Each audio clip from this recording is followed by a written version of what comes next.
Welcome back. All right, few items I wanted to talk about today in this Entertainment Guy video. This is my t-shirt that I wore at Disneyland, and Yvonne has his Ellie shirt, so it's from Up. It's a cute little shirt. It's a cute little Up shirt. At any rate, I thought I'd wear that today, and it's also one that if I wear it underneath a hockey jersey, it doesn't show through. So there's that. But at any rate, I wanted to talk about a few things. First off, I wanted to talk about a show called North by North. North of North.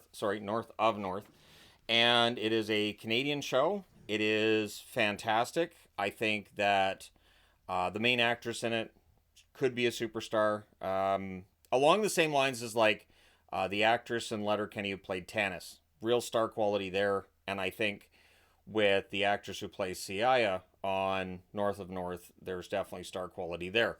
And what I like about North of North is there are conversations they have, there are interactions they have that I say, I've had those conversations. I've had those interactions. And there are numerous times where I go, yeah, that's really Canadian. What they just did right there, that is very, very Canadian. So it's a very good show. Highly recommend. It is on Netflix. They just renewed it for season two, and I'm excited. I'm always happy when I see a production like that that clearly is not one with a big budget. It's not one with a bunch of big names or anything, and it does well. And I miss that. It feels like now everything's sequels and remakes and reboots, and it's not the same. I think we need more creativity. Apparently, the movie Sinners is really good. Have not seen it yet. I intend to. I just have not seen it yet. I'm gonna apologize if I look a little bit moist, damp. I did just finish my treadmill not too long back, and it is warm in the house because outside it's kind of warm. So that definitely means the treadmill. More frequent stops for nourishment, and definitely a little bit more glistening after I'm done. Part of the reason I do that earlier in the day is to try to avoid that. But here we are. So yeah, North of North I would recommend. I watched a video today on the Fiasco that was the Mr. Beast 3-day experience at Resorts World in Las Vegas. As soon as I heard it was at Resorts World, I thought, okay, so it's not on the Strip. Resorts World is at the far end. You could argue that it's on the Strip, but it's not really. It's in an area where, in order to get to the Strip, you're walking through an area of the city that is really not the Strip. So he holds it there. It was $1,000 a ticket, I guess, and that's where I don't understand. Like whatever experience was being sold there, I think it's weird that he wasn't there. That's the part that I look at and go, seriously, like if my name was on something and if people were paying to go to it, like I have meetups, right, where we play street hockey. And I don't charge anybody to come up play street hockey because that'd be stupid. I'm not going to charge anybody to come up play street hockey with me. The only exceptions we had is when we had fundraisers and we would just have donation to play, but I didn't keep any of that money. But what I don't understand is that Mr. Beast wasn't even there.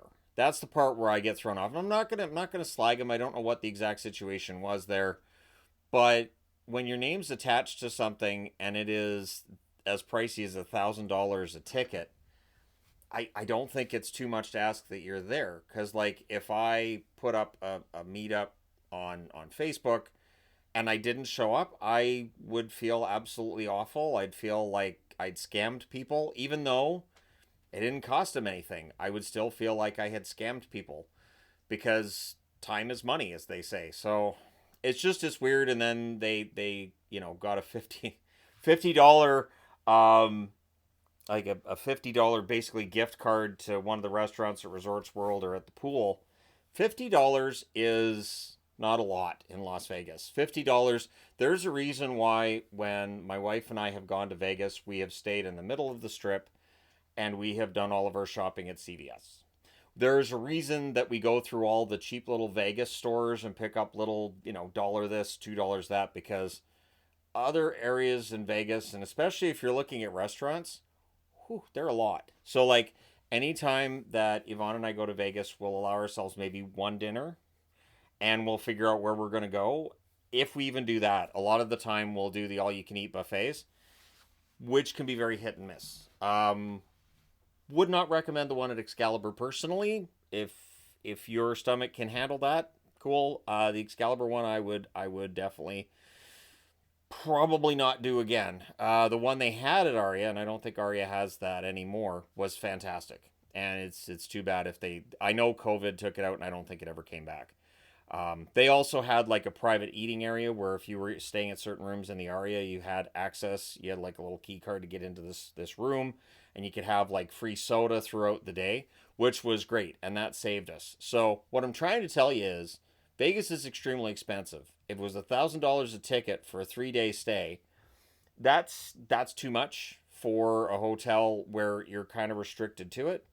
So I understand too that afterwards he offered to bring people to his studio and help they could see how his videos get put together. But why wasn't that the contest? Or I guess not. Well, no, there was a $10,000 winner too, I guess. But why wasn't that what the $1,000 tickets were for in the first place? That's the weird part to me. And then I kind of felt bad for the CEO of Resorts World. I'm only saying kind of because there were things that people were asking him because he came out to talk to them, and there were things people were asking him that he wouldn't be able to do, or he wouldn't have any information for. As far as Resorts World goes, I think they would have just made sure the rooms were available for people who'd paid, and that the goodie bags were handed out, and that's it. Um, but yeah, and that's as far as we'll go on that. What's with the second Fyre Festival? I I thought everybody learned from the first one that as soon as it says Fyre Festival, you don't go. So like I'm starting to wonder about humanity at this point in time that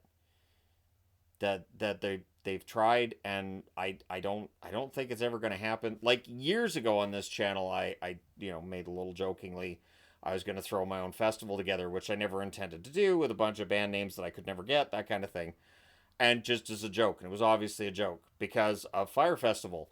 It's I think those videos were what, 7 years ago. I think they were 7 years ago. I know it was pre-COVID, which is at least 6 years ago. So because it would have had to have been 2019. I'm gonna say 2018. I'm gonna say 7 years ago. Just I understand that like everything that's old is new again, and I guess that's another reboot. But why? Why would be my question for that? I don't really totally understand that. I'm still watching Battle Camp. We're almost done the season. It is ridiculous.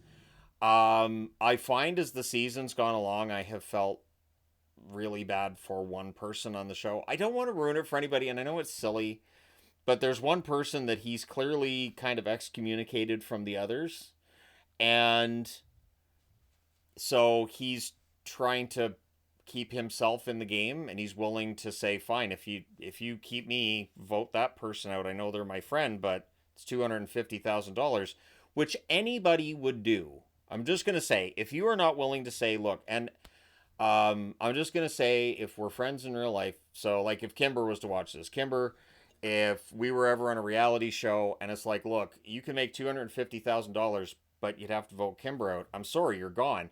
Like it's $250,000. So when people react like, I can't believe he's so selfish, I keep yelling at the TV. Everybody's there to win $250,000. Everybody on this show should be selfish. Why else are you there? For the camp experience? To enjoy eating uh, fried cockroaches? Like, ugh. Couldn't even watch that. I couldn't even watch that. I was like, I'm no, because at the time I was eating nacho chips, and I was like, I'm not gonna be able to finish this bag of nacho chips. I'm not gonna be able to eat another bite if I watch somebody eating cockroaches. And then mealworms? Heck no, no, no. At least they were dead. Just gonna say at least they weren't alive, because it's reality TV, and it's one of the things, like Yvonne and I have talked about, like why we wouldn't be able to do reality shows. We don't do well with heights, so that takes you out of almost all of them. Um, and then eating disgusting, gross crap. Yvonne and I would both look at that challenge and go, "Nope, I'm not doing that. I don't care. I don't. You guys are gonna vote me out? Cool. I have to eat that for immunity? No, because my body doesn't have immunity for what's gonna happen when I try to digest that. So Thanks. No. And I'm not going to eat that and then go puke somewhere. I'm going to go ahead and just not eat it, and then I don't have to worry about making myself vomit later, because that doesn't sound great either. It's so weird. It's so odd that Fear Factor has made it where everybody has to eat gross stuff now. It's so bizarre. Almost as bizarre as on the Chef Ramsay shows when they give them disgusting ingredients. They're like, I don't know why you put those together, because it's all they had to grab. I don't. Why give them crap ingredients? If you're going to have a cooking contest, make sure that everybody has access to the same ingredients, or you're not having a contest. It's basically the Hunger Games. Anyhow, no, not really. Anyway, did I don't know if that analogy works, but I'll let it go. So yeah, tonight I've got 4 hockey games. It's the only day where I'm gonna have four games after review back to back to back to back, which keeps me up till about 11:30 at night, as long as there's no overtime. Which it's the playoffs, so there's probably gonna be some overtime, isn't there?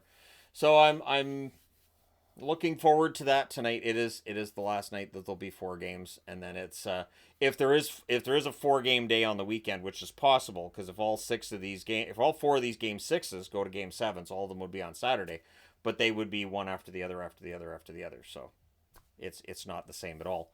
But yeah, so I'm kind of stoked about tonight because it is the last. I don't want to say busy, because to me it's like the regular season is busy. When I have like a 12 plus game night, that's busy. Now, this is the last night where it's, wall to wall and there's an overlap. There's the chance, the very slim, but there's the chance that 4 games could all overlap. If there's overtime in the 2 early games, all 4 games could overlap. That absolutely can happen. I don't know that it has. I'm trying to think with the years that I've been doing it this way whether or not it has.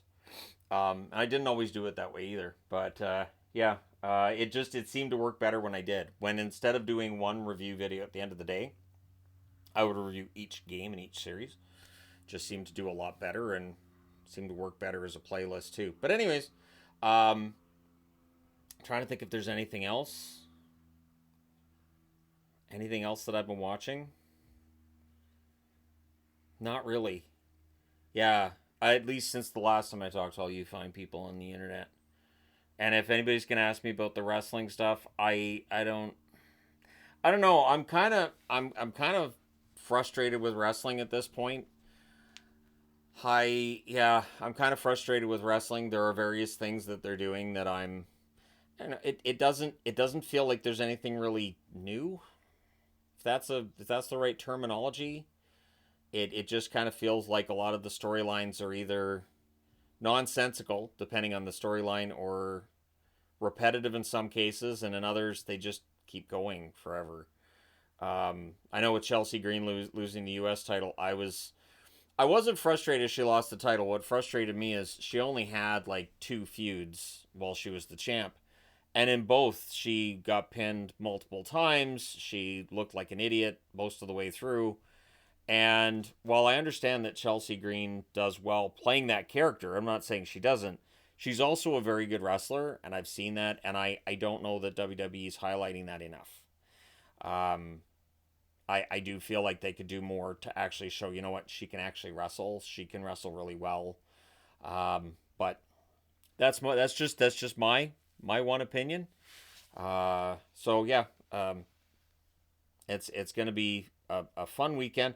I would love to be able to say on Saturday I could go out and play some street hockey, because it's supposed to be perfect street hockey weather this weekend.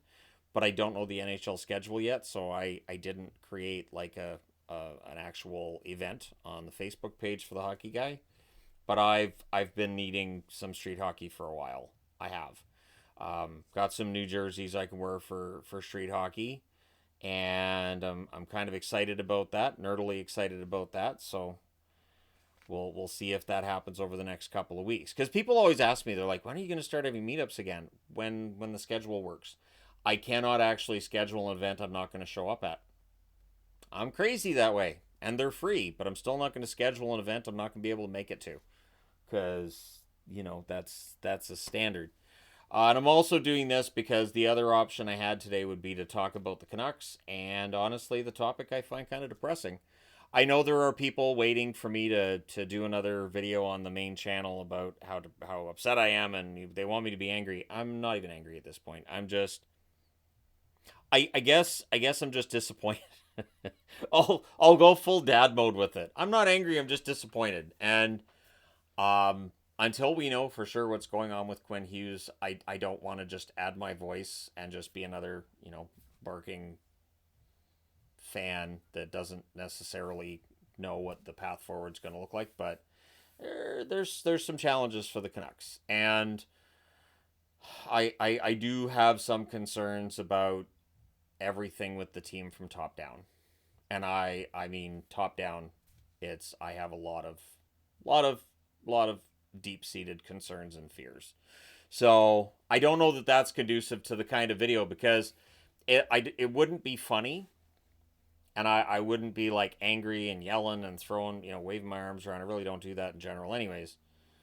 It would just be me kind of being just sad throughout and kind of like, yeah, this is where the team's at. This is what's going on. So, all right, cool. Well, thanks for watching. And I don't know. I don't think a video like that's gonna work. So, there you go. But the rabbits are outside enjoying themselves today. The cats had some outside time as well. They usually go out in the morning while Yvonne's doing gardening stuff and whatever, or kids are outside. Cats go out with them. The only one we have a problem with is Maple. She's figuring out ways out of the house that I'm not sure sometimes how she's getting out. She came over to me the other day, and I leaned down to pet her, and I'm like, "You are damp. You've been outside." Mentioned to Yvonne, and she goes, "Yeah, she goes outside, but how?" So yeah, there's a window. There's something. There's something going on, and so yeah. And in terms of, I know Yvonne talked about it on the live stream yesterday. I might as well mention it here. No concrete plans yet on what we're going to do this summer.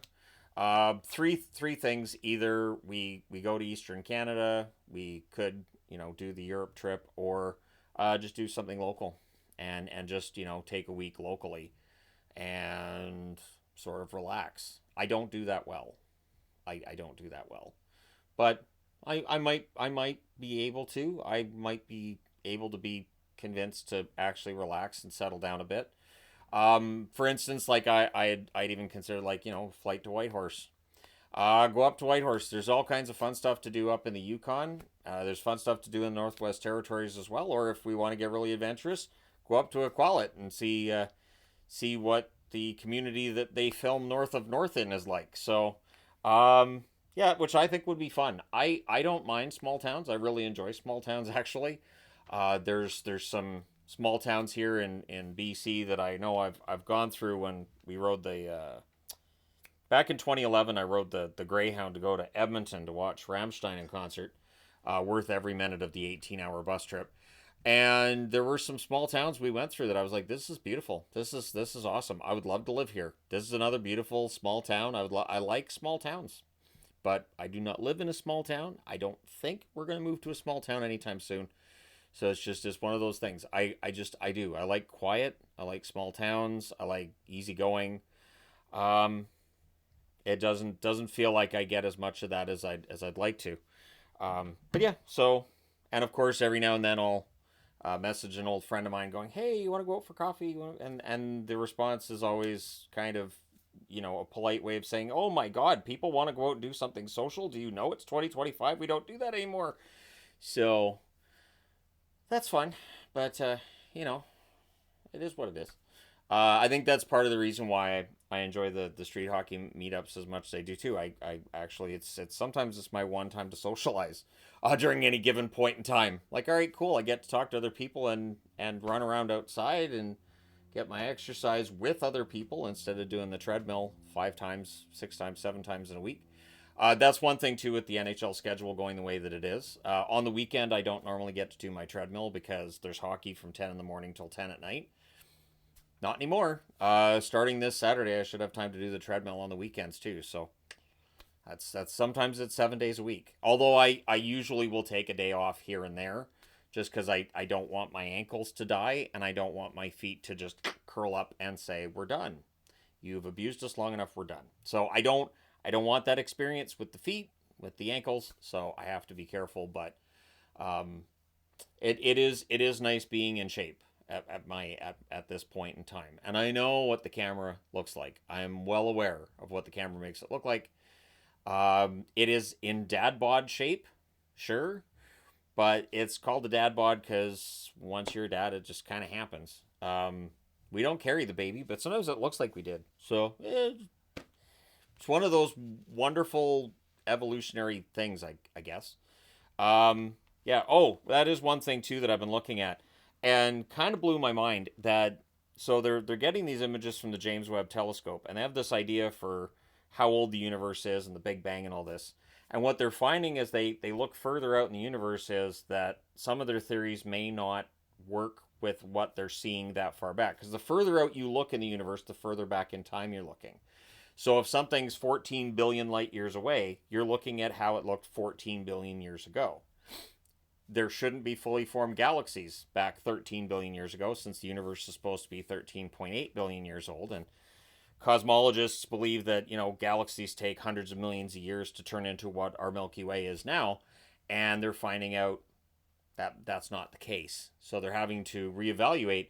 Although there's one theory that if we look out far enough, what we're actually going to see is a mirror of our universe. So we see as far as we're able to, and then we're just seeing a mirror of our universe, even though the universe should be infinite. And of course, infinity is something that just makes our brains go.